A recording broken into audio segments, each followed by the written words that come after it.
Today on Somewhere in the Skies, we welcome Tim Barnes, comedian and creator of the Comedy Central animated series, Maurice, on Mars.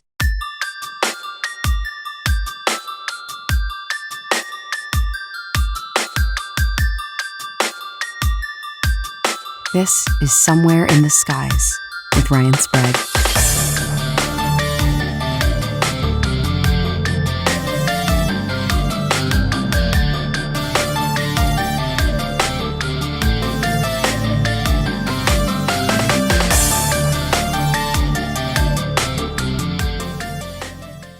Hey guys, welcome to another episode of Somewhere in the Skies, and we're going to be taking a bit of a departure today on the show. These are the episodes I love to do where we get to kind of stretch our muscles and talk to people in all walks of life about UFOs, about the possibility of extraterrestrial life, or even the future of space exploration and going to places we've never been before. And for those of you who don't know, when I'm not a ufologist, a self-proclaimed term that we've coined here in the UFO world, I'm a playwright and a screenwriter, and I'm in that world of show business, and I absolutely love it. And you meet so many interesting people along the way, and you make connections you never thought you would.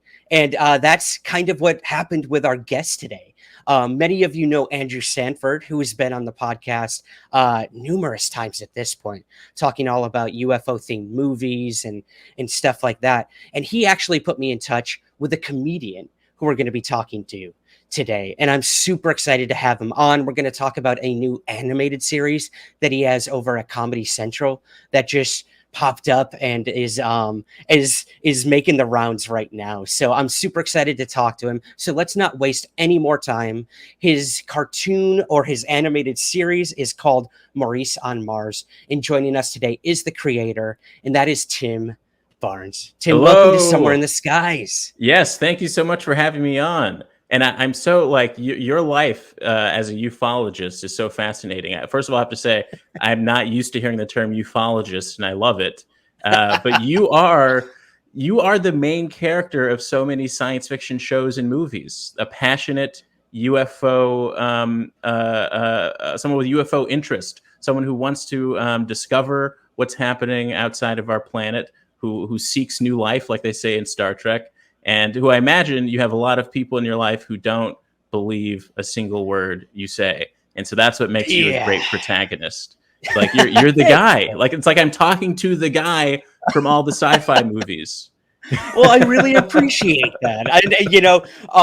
Full transparency, I am wearing an X-Files shirt today, so that could not be more appropriate than today. But yeah, let's start with, I guess, how you and I first got connected. We both live here in New York City. I'm in Queens. You're in an undisclosed location because I don't want people doxing you. But how did Of course. Let's get the 7 degrees of separation between you and I, if you don't mind. So our mutual friend Andrew Sanford connected us. I met Andrew at a show that a mutual friend of ours had. It was a one-man show about Star Wars that David Lawson did. And it was amazing. It was about his life growing up with, it was called The Prequels, and it was about growing up with the prequel movies coming out and how that affected his life. And Andrew was nice enough to ask me to open for that show. And Andrew was also at that show, and we've stayed in touch ever since. So actually, I interviewed the two of them in a podcast that I co-host with 2 other comedy writers called Yub Nub, that we kind of dive into the all of the connective tissue of of how I know Andrew and how I know David, which now leads me to you. Isn't it amazing how life works that way? Yeah, it is, man. Again, like I can't tell you the weird connections I made through this podcast alone, and that has to do with other comedians as well. We've had people like Reese Darby, Kumail Nanjiani, Brian Husky on the show, all because of their connections through like something they love, which is the X-Files. And some of them were even, I think all of them were actually on the show at some point, which is crazy. So I'm waiting, man, for that season 13 of the X-Files. Maybe they'll give me a call. I don't know. But yeah, it is what it is. Well, the real reason we're here is when I started looking at your work, I saw this new animated series that you came out with over at Comedy Central, which is Maurice on Mars. And I'm going to read Yeah. quickly the sort of quick synopsis of this. Maurice on Mars follows the struggles of Maurice Robinson, a 20-something artist who snuck onto a utopian Martian colony, only to realize it's repeating the same old Earth problems, which does not surprise me one bit. Brilliant. It's brilliant, man. And I want to get into sort of how it came to be and everything, but Uh, let's start with who you are. Let's let the audience yeah. get to know you a little bit, if that's cool. How did you first get involved with comedy? Do you do just writing or do you do stand up? Yeah, what's your whole origin story, I guess, in Yeah, the world of yeah. I mean, my origin story is that I grew up in South Central LA, and I wasn't allowed to go outside as a kid. Really, like I wasn't allowed to go around the block. And it's not that I wanted to either. Like I really loved TV. I loved books. I loved creating my own universes. I loved movies, and I love science fiction in particular. And so it's a swirl of things. My first true goal in life was to invent flubber, because when the Robin Williams Flubber movie was about to come out, you know how you would get those scholastic book pamphlets? I got Yes, of myself course. the novelization of the Robin Williams version of Flubber. I read that. I went to go see the movie. I was dedicated. And I was like, I want to be a mad scientist. I want to invent Flubber. But I was so bad at math that I knew that that was impossible. And so then my brain was like, oh, well, clearly the thing that wants me to be a mad scientist is that these science fiction movies keep capturing my imagination, whether it be Flubber, whether it be Star Wars. And so I dove into really wanting to be a filmmaker. I wanted to create the stuff that I love. Okay. So then that was my huge passion. It still is. I'd love to start, creating movies. I mean, this cartoon is a good step towards that in a sense. So went to Santa Barbara City College for a couple of years to study film because they had a good film program there. Kind of stopped doing college, moved back home with my parents, and I was working at a movie theater. And I had this little thing where it's like I wanted to do comedy, and there's some people that knew that, because I was the type of guy who would kind of repeat the same casual conversational jokes in any social setting just to see if they get the same reaction, that kind of thing. And so my two friends who had a band, they asked me to open for one of their bigger shows in LA. And I did. And to prep for that, I started going to open mics where it was like, I would be the only comedian type of thing. It was like poetry open mics, music open nights. And I loved that, did the show. It went pretty good. And then I kind of hatched this plan with my friend Ian Abramson, who I went to high school with, to move to Chicago and pursue comedy. We took some classes at Second City. I started to focus a little bit more on stand up, but parallel to that, I was still doing a lot of behind the scenes stuff. So I was like in the stand up world, but I was also being a video producer for different companies, being a podcast producer for different companies, and every step along the way, I kept trying to like sort of mold those two resumes together and Right. get to a point where my resume would start to reflect the things that I wanted to do, which is essentially creating television, creating movies, creating just like fun, interactive stories for people to want to dive into. And that's how I got here. I don't know if I can, be cramped into one label. That's something I have a little bit of struggle with personally, but I think I'm just a comedy creator, storyteller guy who does stand up sometimes, but writes for television and Nice. knows how to edit a podcast every now and then. You know what I mean? Like You're hired. You're hired, man. We'll talk off air. I need an editor desperately. But no, well, and I've come across some videos. I know you worked on, was it the Late Show or the Tonight The Show Tonight that you Show. worked Yeah, on? the Tonight Show with Jimmy Okay. Fallon. Yeah, that was my first official TV writing job was on the reboot of All That on Nickelodeon. And that was a Oh, dream come okay. true because I loved All That. Nickelodeon is a part of my DNA. It's a part of, the Of comedy course. that sort of birthed my sensibilities was that 90s Nickelodeon stuff like Hey Arnold, Rocko's Modern Life, all that. Good Kenan and Kel, that kind of stuff. Right. So that was fun. Then I wrote for the Tonight Show for a year and a half, all during the pandemic, a very Twilight Zone sort of situation where I'm writing for this historic institution of a late night program from my apartment. And I had never met Jimmy in person, still haven't, never set foot in 30 Rock for the job. It was just like a very surreal thing, but learned a whole lot from that. And since it was it started off in Jimmy's house when I started, when all the late night hosts were doing it in their house, all the way to when it was in the studio with an audience and all that kind of thing. I feel like I wrote for 5 different shows, so I gained a lot of skills from that. And then most recently, I wrote for a Nickelodeon sitcom, a new one called Warped, which is about a comic book store in a mall and the teenagers who work there. And that was very fun.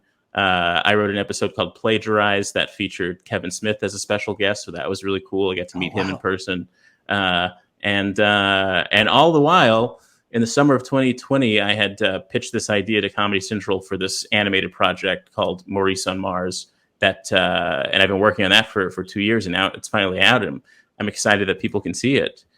Sorry, I always feel like I'm rambling on these things. No, man. See, this is what I like. I love hearing like the journey of a creative and how they got to where they are. Because I'm the same way. Again, people know me on this show as a UFO person, but we all, outside of these like big hobbies or interests we have, it's more than a hobby for me at this point. It's basically a second job. I'm not gonna lie, and I love it. It's as close to being Fox Mulder as I'll ever get. But I love hearing like what inspires you to create things and kind of that journey. And there's so many like tangent questions I want to ask, but I know we only have limited amounts of time. But like, I think it's great that you got to work with Kevin Smith, even though you didn't get to step foot in 30 Rock for the other job. At least you got to meet Kevin Smith over at Nickelodeon, which again, I know. I'm a kid of the 90s. I love Kevin Smith. I loved Nickelodeon back then. So I think you won out in that one, man. I know. It's like 2 elements of the 90s came together in a way that no one would ever expect. You know what I mean? Right. But exactly. Yeah, he's really cool. I think I gave like absolutely 0 impression on him. You know what I mean? Because I never know if I should like fanboy out, or I always try to play it cool, and I think a little too cool. But what was amazing is that he is so dedicated to providing joy to people, like the way that he just kept keeping the crew laughing throughout the day that he was on set. It was absolutely phenomenal. Like he is a true entertainer, Kevin Smith. And absolutely. A keeper. He's like a keeper of the flame of nerddom, it feels like. Yes, we're lucky to have him. Love him or hate him, love his work or hate his work. Like you can just see the passion, and like, yeah, he made it to that level where like he can pretty much do what he wants, and he continues to do the things he loves. And you can tell that's in the world of pop culture and comic books, and it's amazing. It's amazing to see someone like him and the trajectory he's taken. And you know, I'm assuming you and I are kind of the same way. Like if we ever reach that level, which would be amazing, and I think you're well on your way, my friend. You're well on your way. That you stay true to like what you love, and I think that's why he has such a big following.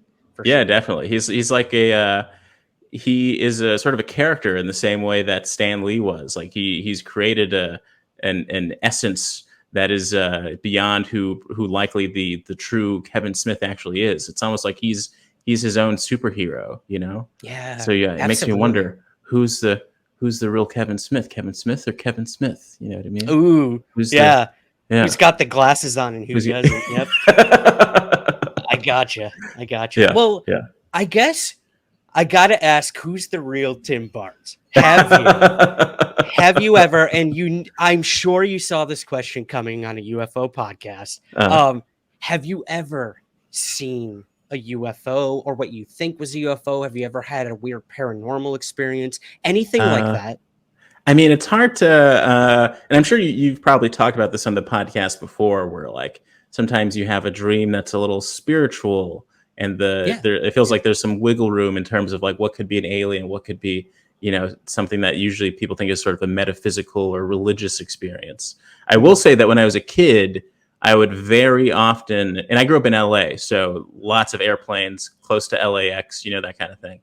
Yeah. I would always think I was seeing a UFO at night driving in LA, where there's nothing but lights on the freeway, and then you look up at the sky and you see something. And I'm sure that they were all just airplanes, but it was always just like, yeah, I think I just saw a UFO. I had that feeling, feeling very often.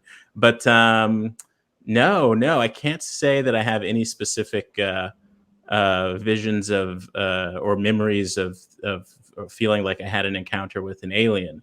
I had one dream when I was a kid where it was like I wanted to walk downstairs in this dream to get to the fridge, and I feel like I literally saw Satan at the bottom of the staircase. God. But what? Wow. I He don't know, clearly maybe- did not want you getting that midnight snack. Yeah, man. yeah. Wow. What can I ask? What did it look like? Is it It like our was- prototypical sort of Satan, or It- what we have going on there? I think it was sort of prototypical. I can't remember exactly. It looked a lot like that sort of. There's that one character in the cantina scene in A New Hope that has the horns and looks like the devil. Yes. It's kind of Yeah, like yeah. that, I think. Okay. Yeah. Ooh, no, thank you. Okay. Yeah, I think the only aliens from the cantina I want to see were the cantina band. To be honest, they were fun. But I think LA is probably the best area to be an alien probing Earth, because it's nothing but, it's constantly something in the sky, constantly hearing airplanes landing, constantly helicopters, so Yeah. it's the best. It is. I spent 2 years in LA, and I had the opportunity to go out to like the Mojave and stuff like that, Uh-huh. and actually go out where there's, I can't believe I'm saying this, where there's stars, because you and I Yeah. have both lived in LA and New York, where the Yeah. light pollution is insane. And we don't see there's not a lot of UFO reports in major cities, let alone New Mhm. York or LA. But you go just a little bit outside, either Yeah. the Hudson Valley here in New York, or out to like Joshua Tree out in California, and you will see something Hmm. extraordinary. Whether it's from another planet or not, that's Yeah. that's yet to be seen. But Yeah, whether it's because of the ayahuasca or that too. Yeah. Yeah. We should have prefaced that. Yeah. Well, let's get to the core of this. Maurice on Mars. How did this yes. project come to be? What kind of inspired you to tackle the issue of colonization? That's kind of the overall theme here. Yeah. Is what if we get to Mars? What if humans Yes. finally make it? And that is mirroring reality right now. Your series could not come at a better time, Tim. We're getting news, which we're going to talk about in a little bit, about we're almost there. We're there. to Yeah, getting we're our getting first step audio there. from it. Yeah. Yeah. Mars So, is something that yeah. I think every speculative fiction writer, every science fiction writer is obsessed with, and it feels like a symbol at this point of either a threat or an opportunity for peace. And I feel like people have that same thing with aliens and UFOs too. It's either a symbol of like someone who's trying to attack us, to probe us, to experiment on us, or people who are coming seeking to help us.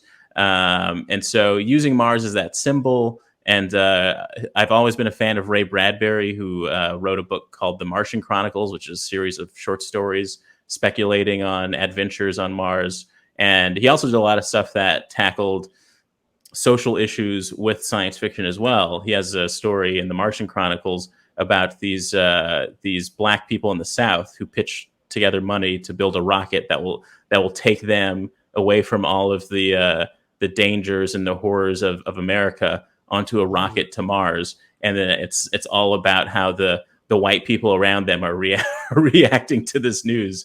And then in another book of his, another collection of short stories called The Illustrated Man, there's a story called The Other Foot, where the concept is that black people left Earth many years ago, 20 years ago or so, for Mars, and they've been living on a colony there. And then 20 years later, all of a sudden, there's a lone rocket to the planet from a white man telling them, "Okay, we've destroyed Earth. World War III brought everything to a halt. We're in extreme danger. Can we please bring some people to your land here? We'll do whatever you want." So there's also a long history of like dealing with social issues. I mean, of course, with science fiction being a sort of mirror to what's going on in our actual world. And I had been going through this thing in the past 5 years or so where reading all this news about Mars, seeing that all of these billionaires are planning, to privatize space, to kind of bring an element of capitalism and of our Earth experiences to other planets and to outer space, it became pretty concrete in my mind that we are going to be on Mars in about 20 years or so. And so with that being a concrete fact, whether that's a little bit off or not, my question whenever I was like a couple drinks in with someone at a bar or something, my go-to conversation, because this is what I've been thinking about, is okay, what will happen to religion? What will happen to culture? What happens when there are two human cultures, one that's on one planet, one that's on another? Right. And how will certain things translate when we know for a fact that some people are going to be on an entirely different planet? And so with that circulating in my mind, we fast forward to there's a global pandemic. I'm working for the Tonight Show from my apartment. There's the murder of George Floyd, which sparks this massive wave of protests, people having a social and racial reckoning in America and across the globe. And I'll never forget it. It feels like, I believe it was the next day after Donald Trump probably tweeted or stated that he was going to sick the National Guard on the protesters, the Black Lives Matter protesters, that the first SpaceX, the first private rocket launched into space. And to me, that was the clearest vision of what is actually happening. You couldn't even write it. It's just like the world is on fire. The billionaires are going to, the rich people are going to space.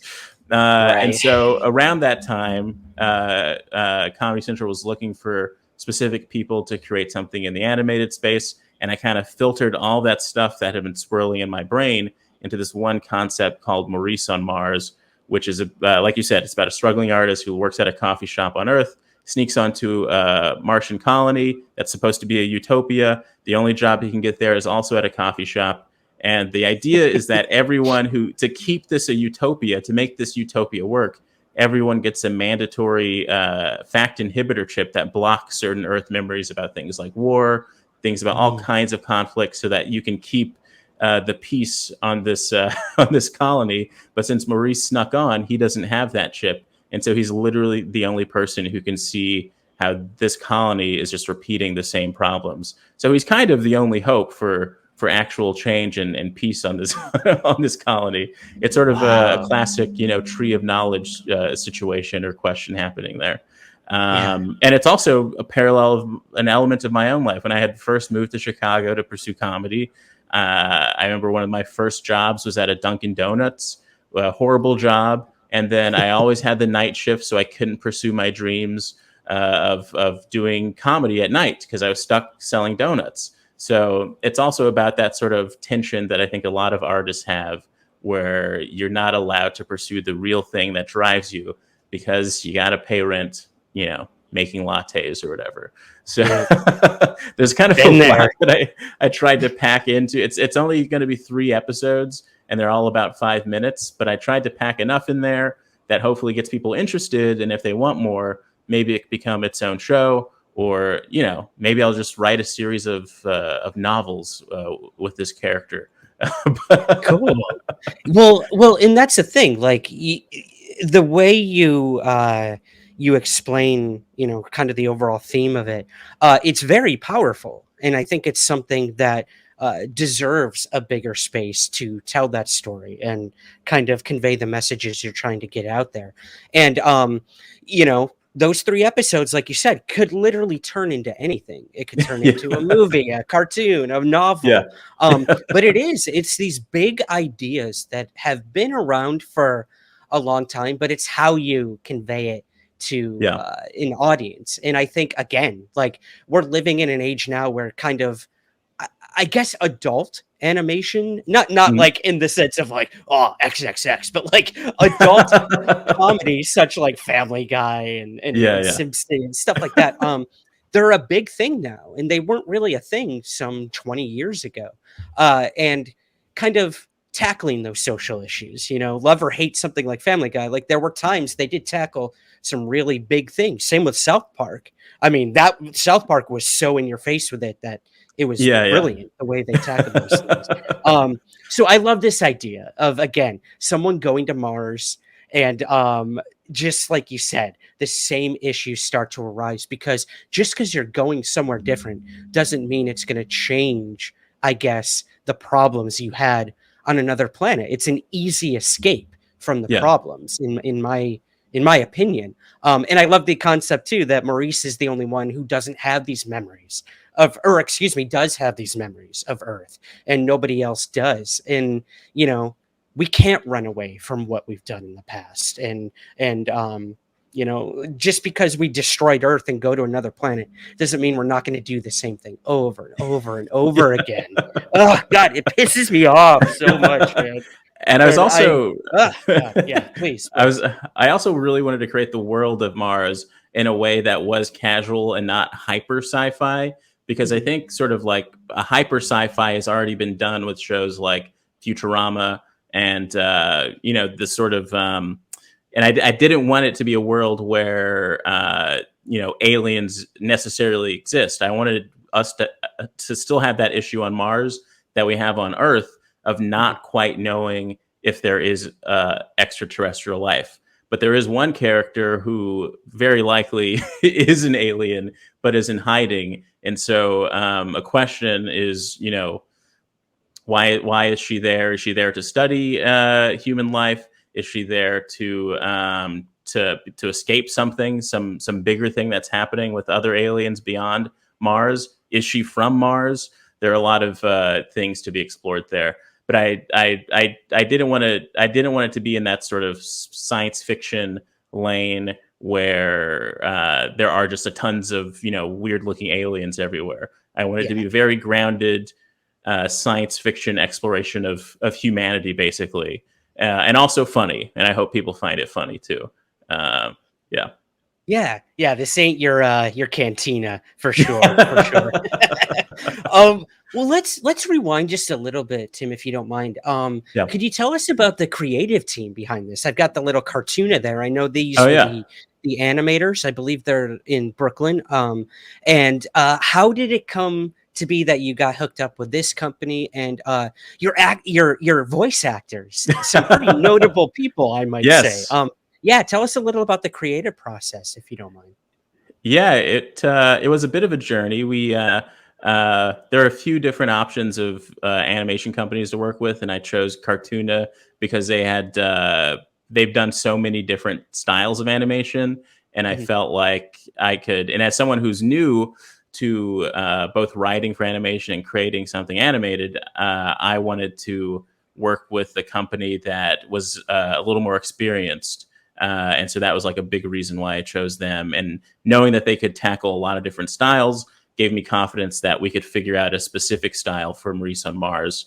And beyond Cartuna, I was very excited to bring on this artist Uche, who has this great webcomic called Vibe Check, and he's on Instagram as I think it's UCHOMAAA, and he creates these web comics that are so funny. I think he has a very unique style. So we brought him on to design the characters, and I think you can see an element of that in the look of all the characters in Maurice on Mars. Um, Cool. yeah, and everything. It's all this very uh, specific process for animation where you know, we had whittled down who we wanted to reach out to for cast, and I think we ended up with a wonderful set of voice actors. We have Lori Beth Danberg from All That fame, from the vital Nice. information for your everyday life. She's the voice of Beta, Maurice's boss. We've got this Nice. wonderful comedian and Saturday Night Live writer Clare O'Kane, who voices Maurice's coworker Janice. We've got this great comedian Sean White, not the snowboarder, the comedian, to voice this character who's like a combination of he's a combination of Jeff Bezos, Elon Musk, and Richard Branson, and his name is Braxton Tusk. And so he Oh pops up every now and God. then. And I do not want to meet that character. we've got Ashok Kondabolu. I used to produce a podcast that he would co-host with his brother Hari Kondabolu, and he voices this sort of Martian hipster. His name is Alistair. And finally, we have Joe. He's the regular in the coffee shop. He's always reading a weird, different book, and he's voiced by one of the greatest comedians of all time, Dwayne Kennedy, Chicago comic who I think should be a household name. He's just the funniest person in the world. Some of the funniest lines in all 3 episodes are things that he just ad-libbed while recording, and I think he's just like, it's the best. He's the best. His character's amazing. And so, so with animation, it's the first thing you do is you get your cast.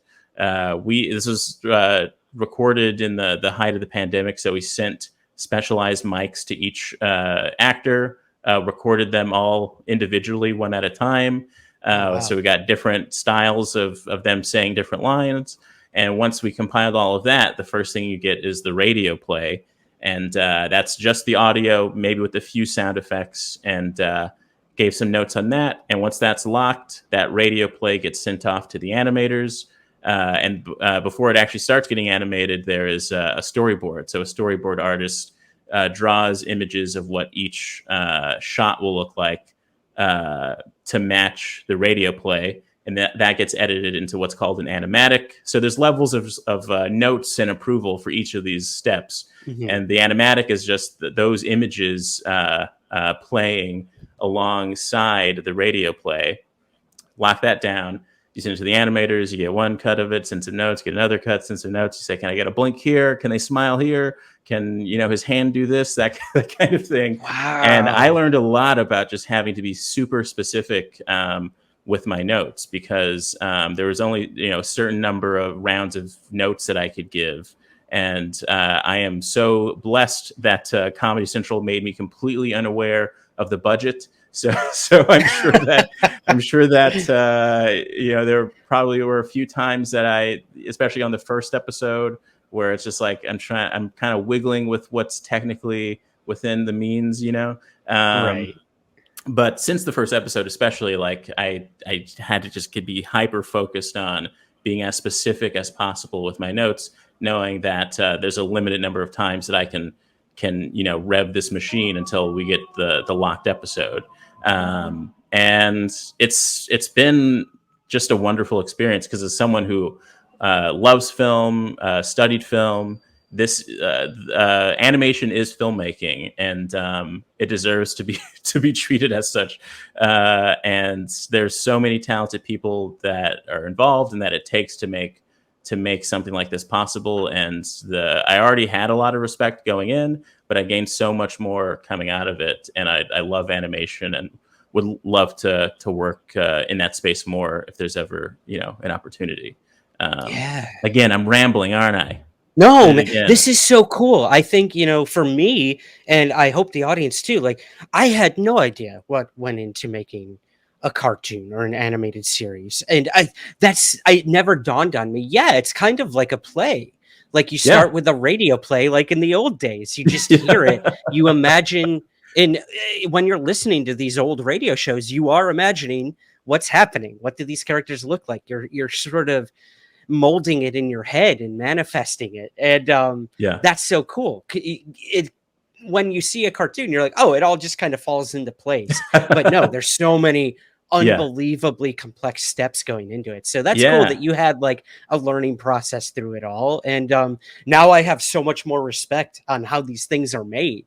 That's crazy. And it's crazy too to think nowadays, you can mail a mic to an actor in Zimbabwe and have them, voice a character for you, and boom, like, things have changed. This pandemic has really changed the workforce in many, many different ways. Like you mentioned, your work with all the late night shows and whatnot, like, these were all done remotely, which is it's crazy to think. Like, we're kind of in this age where, like, do we need all these 50-story buildings in New York City, or can we just? It's almost like we're hooking ourselves up to a matrix of individualized matrices. Yes, exactly, man. Well, okay, that's cool. Well, I want to before we move on from this series, some of those social issues. In the first episode I watched, you've got the idea of colonization, and you also have this idea of drones. And I don't know, maybe I'm off the mark, but when I watched the episode, these drones, they are quote unquote like a law enforcement. And Yes. the way they talk, the way they do things, it's very reminiscent of some of the social issues we're dealing with in today's world with law Mm. enforcement.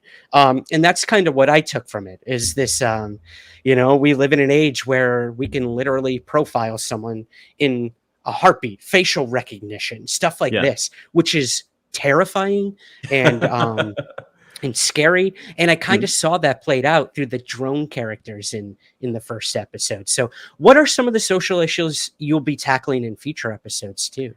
Episode 2 is about sports on Mars, and episode 3 Nice. is about the very first recession on Mars. So when it comes to sports, the conversation is about why we attach so much emotional importance to teams, and what it means to own a team. And I'll just say it. Episode 2 is about that Braxton Tusk character, who's a combination of Elon Musk, Richard Branson, and Jeff Bezos. He owns the only 2 sports teams on Mars, and so the question arrives: what? I love a monopoly if I've ever heard one. Yeah. What does it mean to have a monopoly like that? What does it mean to know that that's a monopoly and not care? And what even is a sport? So we dive into all of that. Interesting. I really think that just like seriously saying anything and then putting on Mars at the end is already fun and feels like there's so many ways to explore it. So policing on Mars, sports on Mars, recession on Mars. I think it's just a great way to draw connections to what's happening in our own reality right now. But also, hopefully, everything is universal enough that you can attach it to other things as time goes by. And I just naturally find so much humor in. I mean, it sounds horrible, like the world is horrible, but I think like many comedians, it's in those tense societal issues that a comedic eye can point out certain ironies and still make it funny, but still make it, something that you can think about in a way that you wouldn't have otherwise. And so that was a big goal for Maurice on Mars. And I think like this is the first project that is like something I've made on my own, and that I think expresses my comedic voice in a very concise way. So I'm just super excited that it's out, and I hope that other people can connect with it. Yeah. Hey guys, Ryan here. The Somewhere in the Skies podcast is a labor of love every week. And with that comes many different costs to keep the show running. That's where our Patreon campaign comes in. You give what you think the show is worth. There's different rewards available all the time, including shoutouts on the show, early editions of main episodes, bonus episodes and content, and very soon, monthly patron hangouts, where we sit back and chat all things UFOs. So I hope you'll consider becoming a Patreon subscriber today. To learn more and to join, visit patreon.com/somewhereskies. Thank you for your support and keep looking up.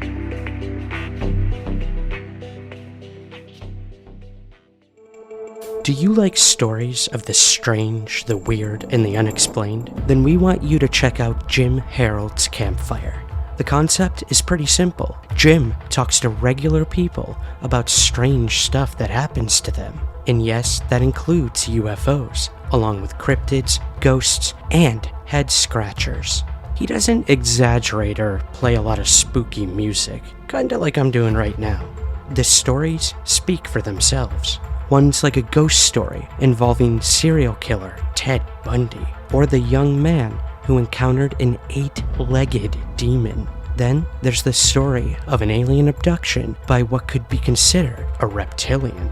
Now, not all the stories are horrifying. Some are actually pretty heartwarming, like a visit from a past loved one or a peaceful near-death experience. Regardless, these are true and fascinating stories told by ordinary people who've had extraordinary experiences. Tune in to Jim Harold's Campfire on Apple Podcasts, Spotify, or wherever you listen to Somewhere in the Skies. And remember, stay spooky. And we should mention, you are in the show. You do play Yes. Maurice, right? Yeah, we didn't even mention that. I know. I do play Maurice, and I, as vain as that may seem, I do think of him as someone other than myself. And like, if you look at all my emails, whenever I give notes about him, I say, "Can Maurice do this? Can Maurice do that? Can Maurice say this?" Because I have to separate him from myself. I think I would be absolutely insane if I were, Right. But I think for the process, it just made sense to make the character look like me. I was up until like the very last minute about the decision. I was kind of torn about, should I have someone else play Maurice? Should Maurice have a different look? But I think with this all, like I was saying, being so condensed in what is my actual comedic voice, it ended up making the most sense to make Maurice look like me. But he's much younger than me. He has a little more hope than I actually do. Yeah, he's an all around sweet guy, that Maurice. Yeah, I love it. I love it. Hey, a lot of people who listen and watch my podcast, they sometimes think I'm playing a character, and to an extent, yeah, we're all performing in some way, shape, or form. So I'd like to think of myself the same way. I come off very optimistic on the podcast, and then I unrecord, push stop, and I'm like, oh god, the world is a horrible, horrible, scary place. But hopefully the aliens will come and save us all someday. But hey, there's our transition. There we go. Yes. Are the aliens going to save us, Tim? Before we get to that question, what do you think? What are your personal thoughts on alien life? Do you think we've been visited? We have thousands of people claiming they've seen UFOs, or they've encountered beings, or even been kidnapped by them. I mean, this lore goes back centuries, decades, if not centuries at this point. But what are your personal thoughts on these bigger questions of, are we alone? And if we aren't alone, what would that mean for our planet if, they did come and land here one day, or we did get to Mars and find, holy crap, they've been here for, billions of years. Those are a lot of big, broad questions I just asked. But, what do you think about alien life?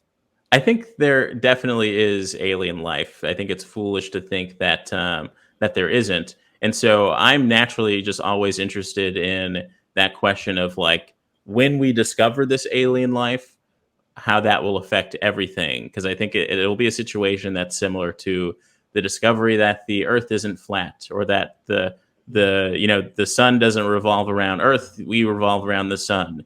I think we tend as humans to have this very selfish view of things, and I think there is some danger in how, the classic "the day the Earth stood still" situation, of how we will react to the discovery of alien life. I also don't think it'll be. Oddly, after the experiences of the last few years, I have a newfound appreciation for the human ability to adapt. And I think that we would actually, the two sides of the coin for me are, like, the world will be on fire. There'll be worldwide panic. Religions will have to shuffle to figure out how they're going to deal with this new knowledge. Do you try to convert the aliens? Do you try and hear what their religions are? But at the other end of that is that we have the ability to adapt to so many things that maybe this just won't be actually as big a deal as we think. I mean, the fact that the sort of UFO revelations from the government came out during this pandemic, Oh God, it was like the height of just not knowing how to take any information in, that stuff started coming out. Right. I Like the fantasy prone part of my brain is like, okay, what is it going to look like when the government finally admits UFOs are real? And I honestly can tell you, it wasn't in the middle of a freaking pandemic, and maybe they thought that's the best strife. time to do it.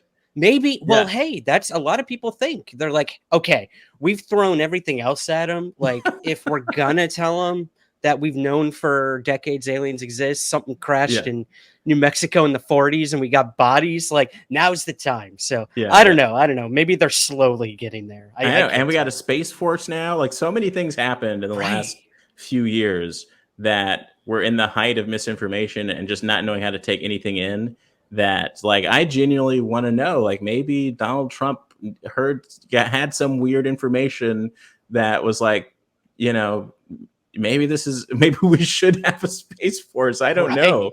I don't know what it means.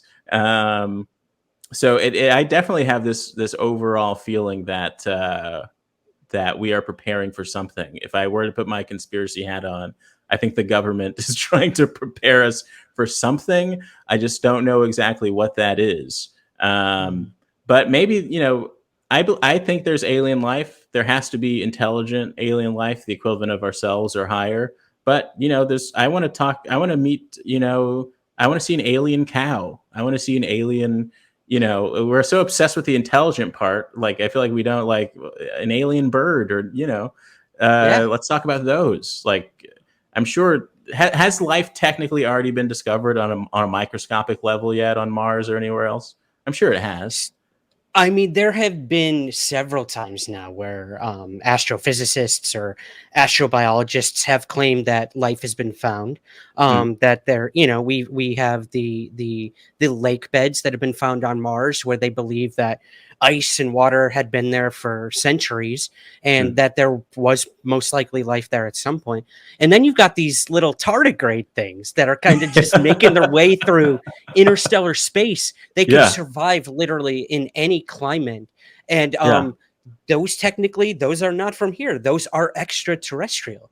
Now, I don't know how much more people need to really, I mean, they found like microbial stuff in rocks on Mars, like in the 60s or 70s or something.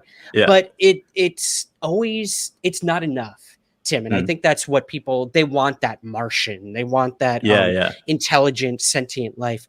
But hey, if we've discovered microbial life somewhere, those are the building blocks up to what we became on our planet. So hopefully it's out there somewhere. But yeah, man, I'm kind of with you. You know, I've been studying UFOs my whole life since age 13.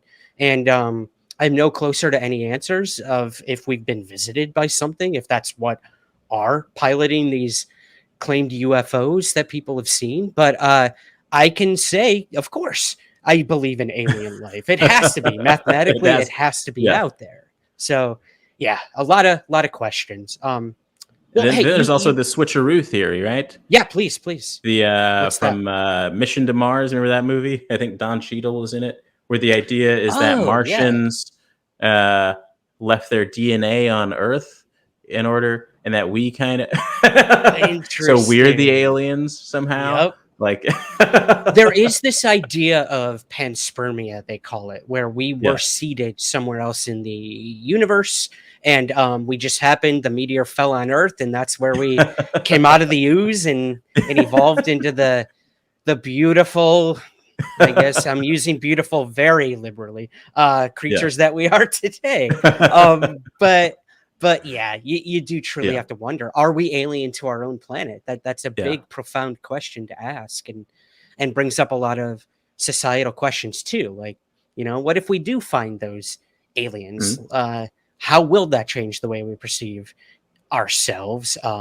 You know, when we see a creature with 1 billion arms or legs, or something like in the movie Arrival, like something so what we never expected, like abstract. And then we look at each other and we're like, wow, your skin's like 2 shades lighter or darker than mine, and we're like having riots and wars over this kind of shit. Like, come on, look at this thing in the sky. Let's work together on this, please.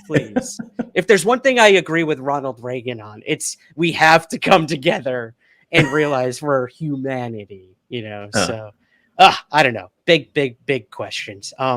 You mentioned the government. I'd love to put that conspiracy theory hat on for just a second. We have gotten in the past few years word that there was a secret Pentagon UFO program, and that they were looking at all these military UFO videos, stuff like that.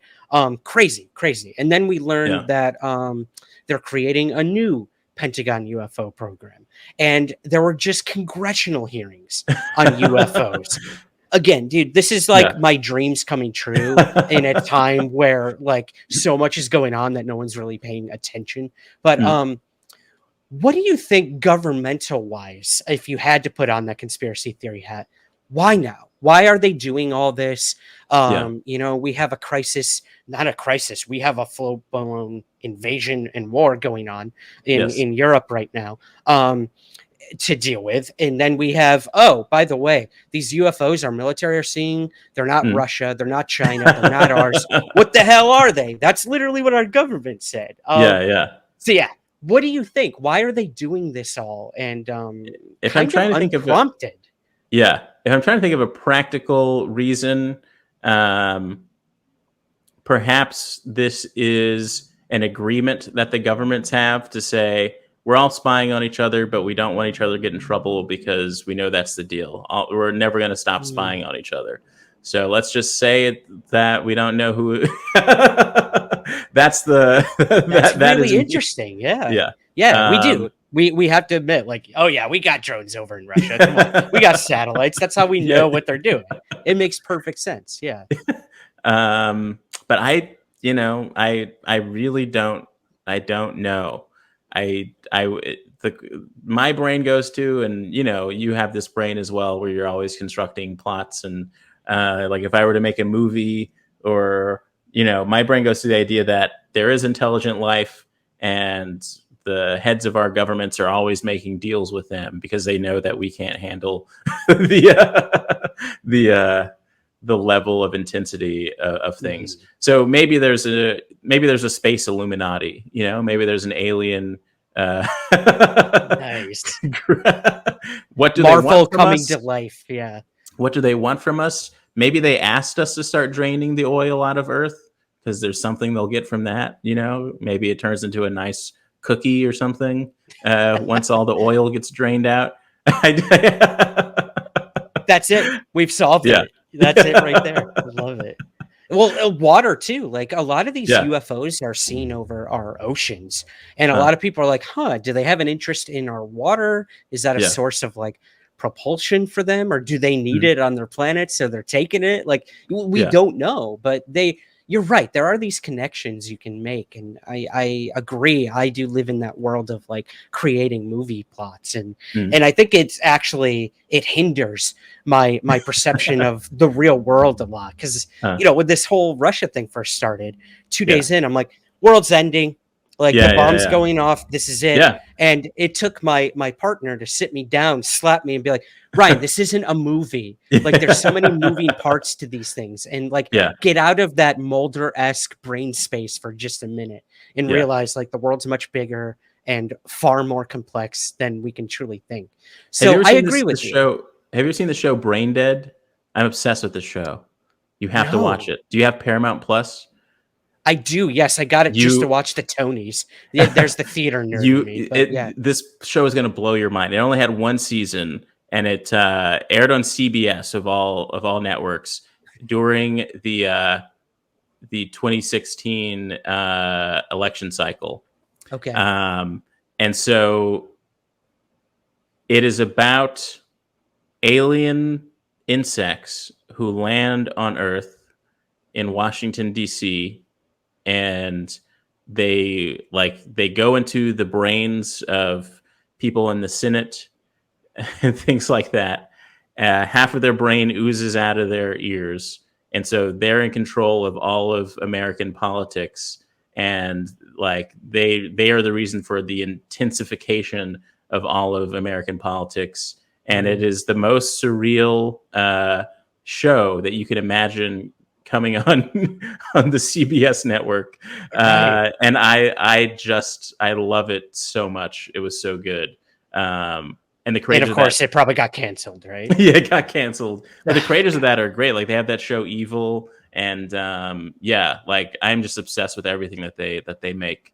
So that my brain goes to those sorts of things too sometimes. Not that I'm a reptile. Everyone's a reptile kind of reptilian secret society government kind of guy. But yeah.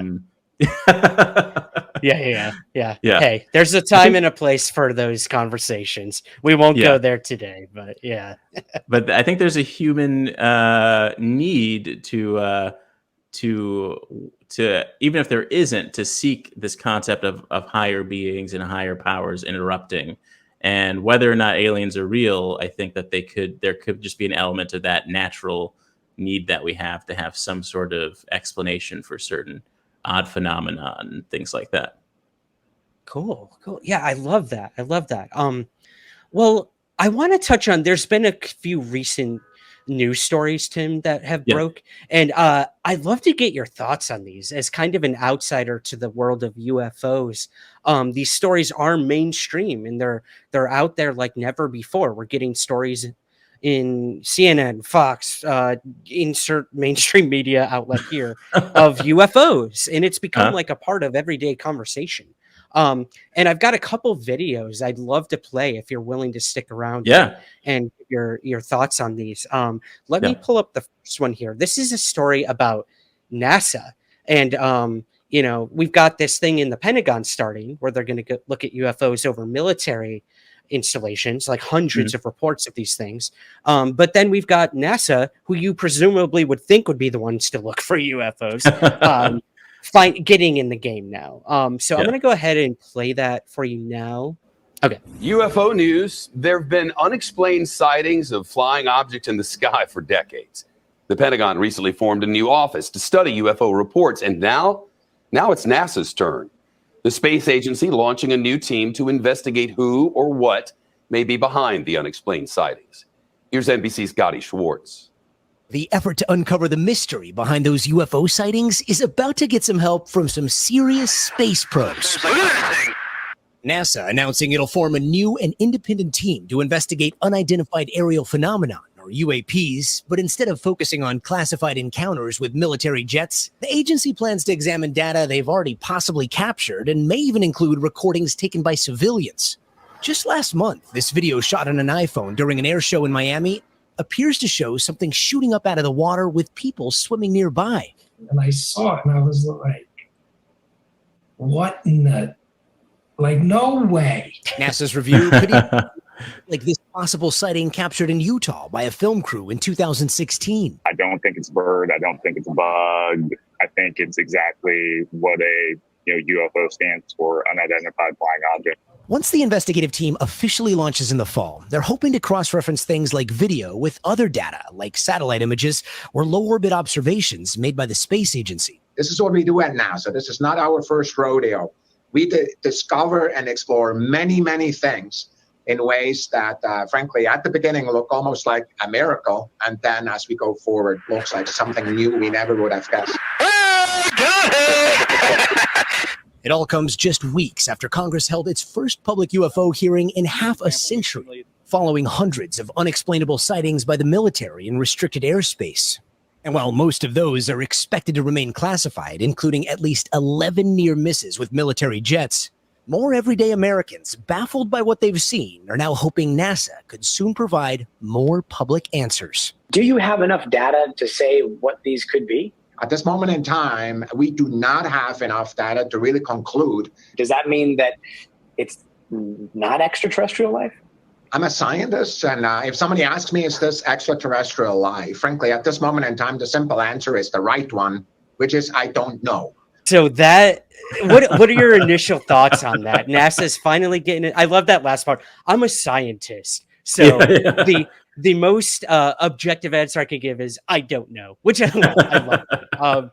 But yeah, NASA is going to be looking at like civilian UFO sightings, which I think is cool. Like the government's just interested in like UFOs over military installations and like things, whatever, like breaching national security issues. But now we have NASA, a government funded program, who's going to be like, yo, you see a UFO, send us the video. We'll try to find an explanation for it. I don't know. What do you make of this? NASA getting involved?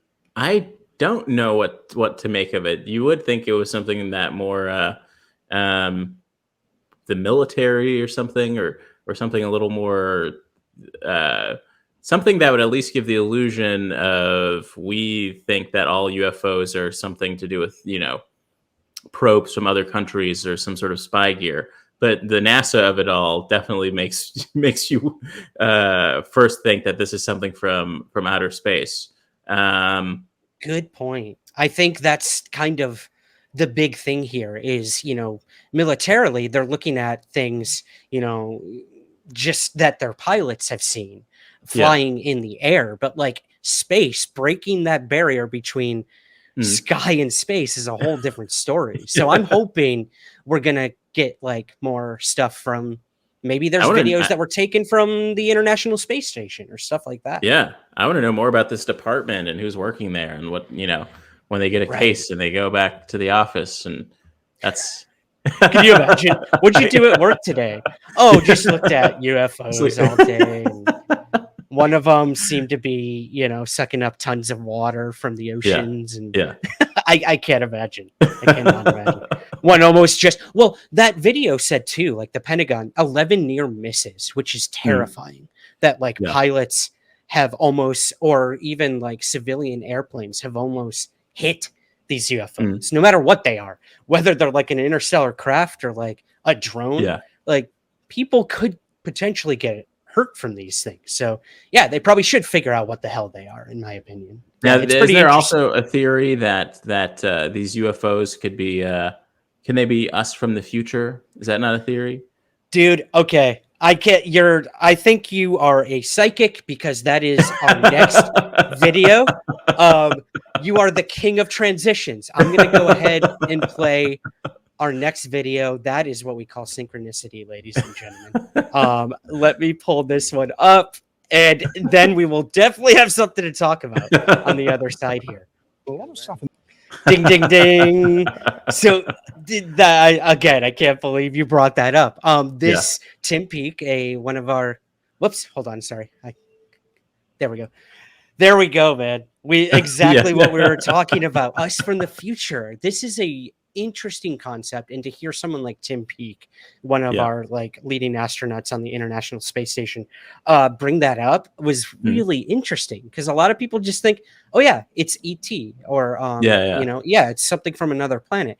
But there's all these other theories out there. Could they be interdimensional? Could they be us from the future?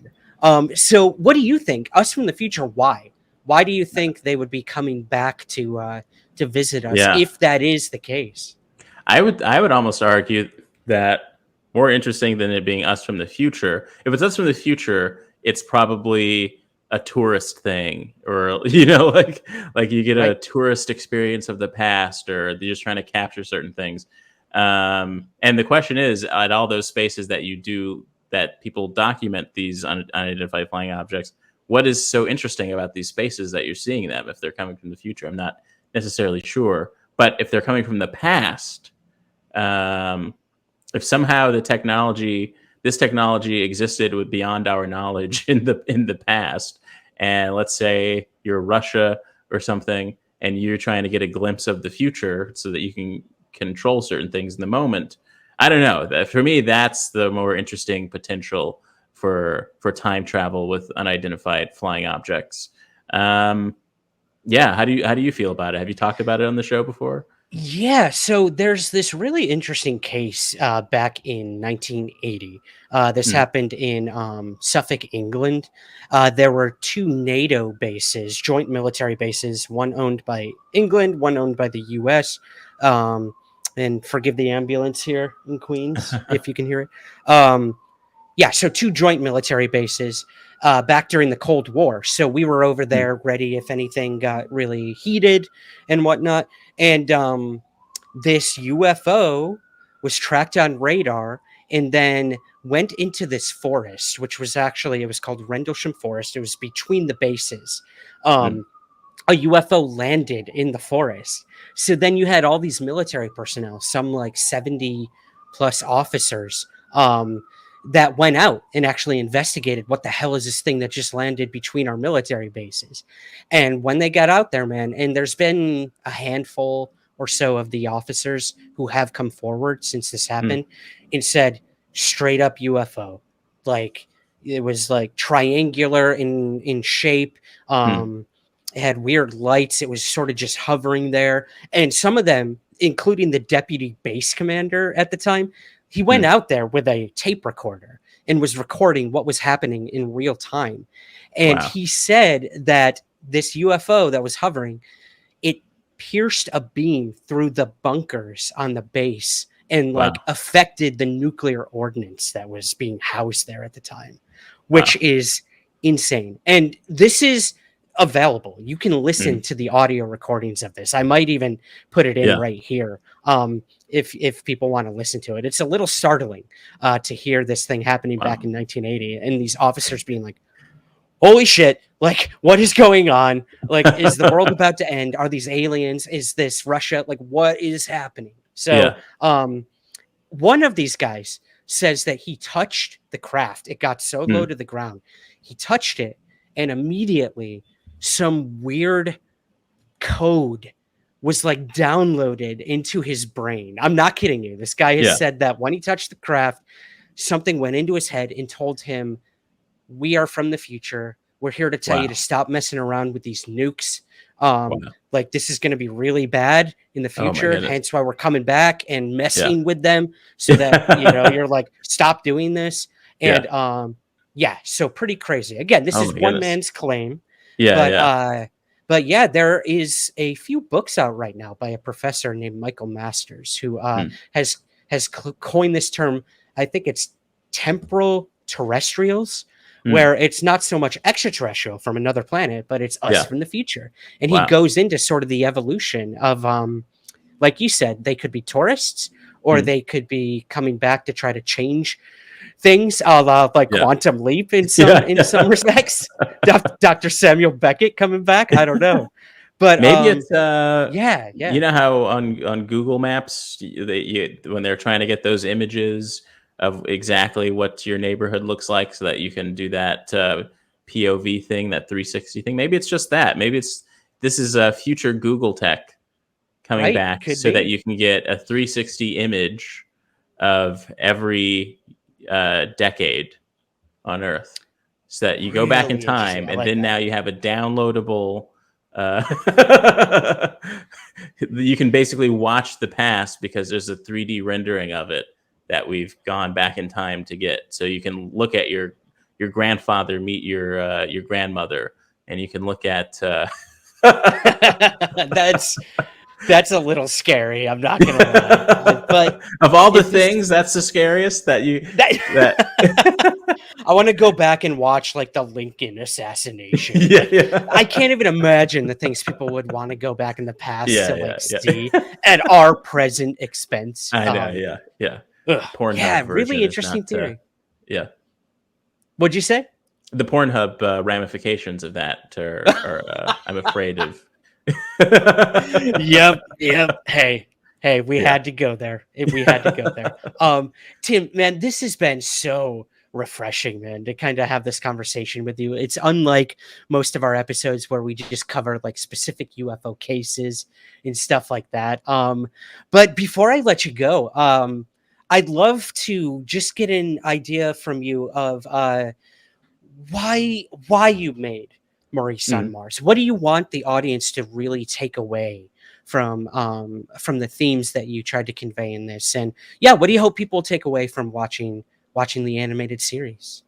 I'm hoping that they find the characters endearing and that they want to learn more about them. And ultimately, I just want this to be a fun show that makes people think a little bit in a speculative way about our future and how, the future of what's happening on Maurice on Mars is potentially a result of what happens because of the decisions we make now. And Maurice on Mars intentionally takes place in an unspecific future. There's no timestamp on when Maurice on Mars takes place. And beyond that, I think just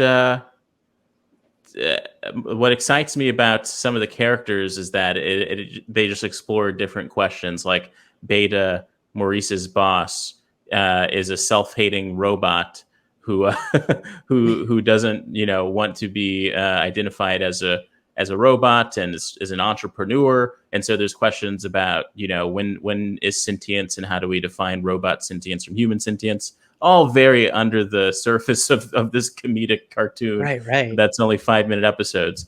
But and even just like if there were to be more, we definitely would explore a lot about alien life, what it would mean to coexist with aliens, things like that. So ultimately, I just hope that if there are people who enjoy science fiction and enjoy science fiction cartoons and enjoy a certain casual, low-key comedy, that this stands out to you and that you might want more.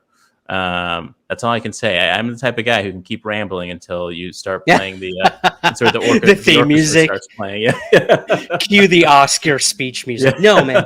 I know we talked about it at the top of the show, but I think what science fiction and comedy do best is put that mirror back on us. And I think with Maurice on Mars, you've hit a very subtle way of looking at ourselves and asking these questions. And that's very important, especially in today's world. And I think that's what comedy does best. It kind of brings the light out of the dark, whereas drama brings the dark into the light. I think you've really touched on some powerful things in the limited time you have in an animated series. So I can't wait to see the future of the series, where it goes from there. So of course, the final most important question: where can we find Maurice on Mars, and where can we find everything you're up to, man? Give us the shameless plugs. Maurice on Mars. The best place you can find it is on Comedy Central's animated YouTube channel. So just go onto YouTube, type in the words of Maurice on Mars. If you like it, one like or share or positive review will go a long way. And for me, on Twitter, I'm at TimBarnes451. That's the temperature at which jokes burn. You can also find more stuff about me at TimBarnesComedy.com. I just got that. Sorry. Love it. Yeah. And I'm always tweeting jokes, writing for different shows, and hope you follow me and get some joy out of the stuff that I do. You know what I mean? Just all right. Don't we all love a shameless plug? That was it. That was it. I could tell you're a humble guy. No, I loved it, man. I can't wait to check out your other work from here. We'll have links to the YouTube Comedy Central YouTube channel in the show notes and links to your stuff. But I got to thank you for taking a chance and coming on a UFO podcast. I'm sure. Thank you. I'm sure when I reached out, you were like, "Oh, what am I getting myself into?" But I hope it was. It was fun. a fun conversation. Yeah, and I hope that the regular listeners are not totally disappointed by my lack of intense knowledge. I want to learn more. I want to believe, and yes, continue. And you're such a great host. If there's ever a reason that you would want me back on, or if I ever get abducted by aliens, you're the first person I'm calling. So thanks, man. I'm honored on both fronts. I truly am. No, we have a very supportive audience here at Somewhere in the Skies. So guys, go check out the series, please, over on YouTube. And it really made me look in the mirror and ask some pretty tough questions, which I think is all you can ask in today's world, and especially in these different art forms. So Tim, once again, thank you for joining me on Somewhere in the Skies. Thank you for having me on.